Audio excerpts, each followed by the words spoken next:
महर्षि उड़िया बाबा को भी एक उपासक ने प्रश्न किया था कि महाराज जी, मन कैसे रुके? तो उड़िया बाबा ने उत्तर दिया, नियम पालन से। यदि हम नियम पर दृढ़ रहें तो मन हमारा क्या कर सकता है? नियम तो परमात्मा देखता है। हम लोग नियम पर दृढ़ नहीं रहते, इसी से हमारे देश की दुर्दशा है। संध्या वंदन तक का नियम जाता रहा है। भजन करने के लिए नियम की बड़ी आवश्यकता। हाँ, बड़े नियम की आवश्यकता है। तो जैसे प्रातः काल से सायं काल तक की हर व्यक्ति की अपनी एक दिनचर्या होनी चाहिए। ऐसा नहीं कि आज हम 4 बजे उठे, कल 7 बजे उठे, पर फिर मन को आप कंट्रोल नहीं कर पाएंगे।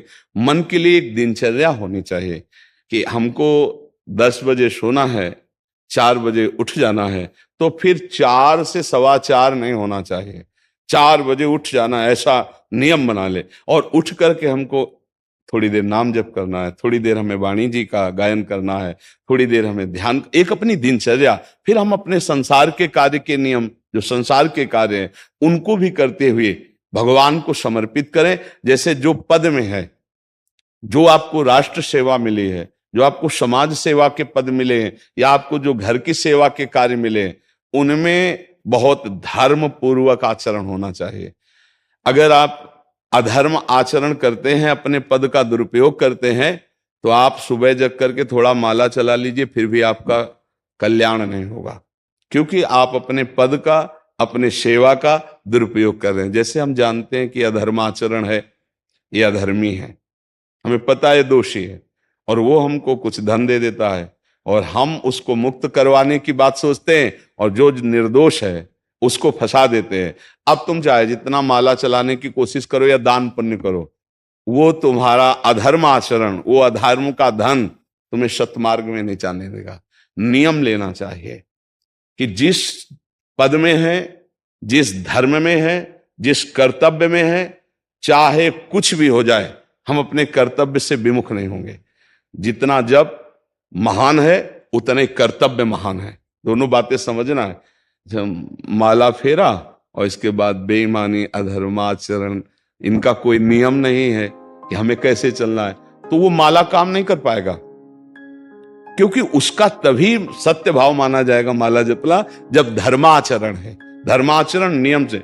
बोले वो बड़े कट्टर नियम वाले हैं, उनको घूस नहीं, आप उनको भयभीत करके नहीं काम करवा सकते, प्रलोभन में काम नहीं करा सकते। ये हमारी गृहस्थी है ना, तो गृहस्थी के पालन के लिए धन चाहिए, और धन के लिए हम धर्म को आगे रखें, धन को नहीं। धर्म को, हमारा कर्तव्य क्या, प्रायः जैसे पूज्य बाबा ने कहा, आज हमारे देश में बहुत दुर्दशा हो रही है। दुर्दशा हो रही, क्यों? क्योंकि सब अपनी जगह से गलत हो रहे हैं। अगर अपनी जगह हम ठीक रहे तो हमारी दुर्दशा नहीं होगी। हमारा भजन कम होगा, लेकिन हम धर्म से चल रहे हैं तो हम विजयी होंगे। हम भगवान को प्रसन्न कर सकते हैं, क्योंकि हमें जो कार्य मिला है वो भगवान का ही कार्य, सृष्टि भगवान का कार्य। जैसे नए बच्चे कुछ वकालत पढ़ रहे थे, तो यहाँ के प्रश्न किया था कि हम जानते हैं कि वो दोषी नहीं है, हम जानते हैं कि वो दोषी है, पर दोषी हमें पैसा दे रहा है, तो हम वकालत पढ़ी इसीलिए, हम उसको जिताएंगे, तो क्या कोई पाप है? तो उनका खुला पाप है। बोले नहीं, हमारी कोई ऐसा कंपनी दो, ऐसा कुछ बोले कि हमारी कंपनी को ये सिखाया जाता है, तो हमको तो ये करना ही होगा, अगर नहीं करेंगे तो हमारी वकालत का मतलब क्या रहा? तो नहीं, वकालत का मतलब अधर्मी को मुक्त करवाना नहीं है। वकालत का मतलब अधर्मी के सबूत एकत्रित करके उसको दंड दिलवाना है, और धर्मात्मा को मुक्त करवाना है। अब इसके लिए आपके पास अर्थव्यवस्था अगर कमजोर भी है, तो धर्म व्यवस्था आपकी पूरी है। धर्म व्यवस्था ठीक है तो परिवार स्वस्थ रहेगा, सुखी रहेगा, भगवान आप पर प्रसन्न रहेंगे। अच्छा, फिर हमने तर्क रखा कि जैसे आपकी बहन के साथ कोई गलत व्यवहार करे, आपको पता है, और वो आपको 10 लाख रुपया घूस दे, तो क्या आप उसका पक्ष लेंगे? नहीं। तो फिर दूसरी बहन के साथ किया है। अब यहां विचार करना है ना, अपने भाई का अगर कत्ल किए हो, मुझे पता हो कि ये दोषी है, तो क्या हम पैसे से उसको मुक्त करने देंगे? लगेगा कि जान की बाजी लगा देंगे, और तुम्हें हम, ऐसे ही एक गरीब आदमी की किसी ने हत्या की, तो आपका पक्ष बनता है। पर यह ज्ञान कहां मिलेगा? बिना अध्यात्म के ज्ञान तो मिलेगा नहीं। ज्ञान तो इस बात का मिला कि कैसे पैसा कमाया जाए। अच्छा, वो पैसा यदि अधर्म से आया है तो आपकी दुर्दशा कर देगा, आपकी बुद्धि भ्रष्ट कर देगा। तो जो बाबा कह रहे हैं कि आज हमारे समाज की बड़ी दुर्दशा हो रही, उसका कारण यही है कि हमें अध्यात्म का ज्ञान नहीं, हमें धर्म का ज्ञान नहीं, और बड़ी बड़ी गलतियां हो जाती है। बिल्कुल पता है आदमी निर्दोष है और हम धन के प्रभाव से उसको दंड दे देते हैं। वो दंडा भगवान जब आपको पलट कर देंगे तो आप सह नहीं पाओगे, उसका परिणाम बहुत बुरा होता है। तो इसलिए समाज को चाहिए अपने अपने कर्तव्य का पालन करते हुए एक नियमावली बना ले। जैसे कुछ दुकानों का नियम होता है कि वहां फिक्स रेट होता है, नहीं होता? वहां ये नहीं चलेगा कि कसम से कहते हैं कि तुम्हें हम अपना जान करके कि 100 रुपया मीटर ये मिला है, हम बिल्कुल मुनाफा नहीं ले रहे। नहीं, झूठ क्यों बोल रहे हो?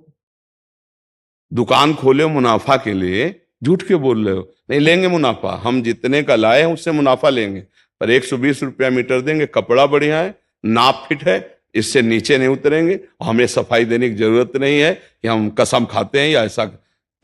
जानते हो ये बिजली है, दुकान है, नौकर लगे हैं, तो इसका मुनाफा लेने के लिए दुकान खोलें, कोई दान करने के लिए तो नहीं। तो सबको पता है मुनाफा लेगा, लेकिन एक फिक्स दाम, उसे 10-20 रुपया का मुनाफा लेकर के हम उसको बेच रहे हैं। लेकिन झूठ क्यों बोले? बोले झूठ के बिना धंधा नहीं चलता। नहीं, ऐसा नहीं है। अब असत्य बोलोगे तो उससे जो आपको मुनाफा मिलेगा वो आपकी बुद्धि भ्रष्ट करेगा, और सत्य है कि मुनाफा के लिए है वही चीज, और आप एक फिक्स रेट में दे रहे, बढ़िया है। अब अगर आप कोई मिलावट करके भोजन सामग्री दे रहे, आपको पता है, तो जो खाने वाले के हृदय में बैठे हुए भगवान है वो तुम्हारे जीवन में मिलावट कर देंगे, तुम्हारा जीवन महान दुखमय हो जाएगा। ये कहां समझा जाता है? एक आदमी सिंथेटिक दूध बना रहा है, उससे कहो ये अपने बच्चे को पिला, नहीं पिलाएगा। फिर ये दूसरे का बच्चा जब पिएगा तो उसकी हालत क्या होगी? दूसरे शरीर में जाएगा तो हालत क्या होगी? वो केवल धन की बुद्धि रख रहा है। एक आदमी घी में केमिकल मिला रहा है, एक ऐसे अभक्ष पदार्थ मिला है, वो स्वयं नहीं खाएगा, लेकिन वो होटलों में भेजा जाएगा, हजारों लाखों लोग खाएंगे, बीमारी बढ़ेगी, उसको रुपया से मतलब है। ये चीज, ये दुर्दशा हर जगह धर्म का ज्ञान न होने के कारण फैल रही, नहीं फैल रही। एक मरीज बीमार है, असली दवाओं में पैसे ज्यादा है, नकली दवा लेकर के असली के दाम में बेच देना, उसको बिल्कुल फायदा ना होना। लेकिन परमात्मा देख रहा है, तुम जानते हो नकली दवा है, वो तो नहीं जानता बेचारा, ज्यादा पढ़े लिखे नहीं, किसान आदमी गांव का आया है, तुमने दे दिया और उसने पैसा दिया असली के। अब वो पैसा तुम्हारी बुद्धि भ्रष्ट करेगा, तुम्हारे परिवार में कलह पैदा करेगा और तुम्हारा पतन कर देगा। ऐसे हर डिपार्टमेंट में, हर विषय में यदि हम अपने धर्म से चले, अपने सत्य से चले और थोड़ा भी भजन होगा, वो आपको उत्तम गति प्रदान करेगा। पर ऐसा कहां समझ में आ रहा? अध्यात्म के बिना भला ऐसा समझ में आएगा? तो इसीलिए कह रहे हैं हमारे देश की दुर्दशा हो रही।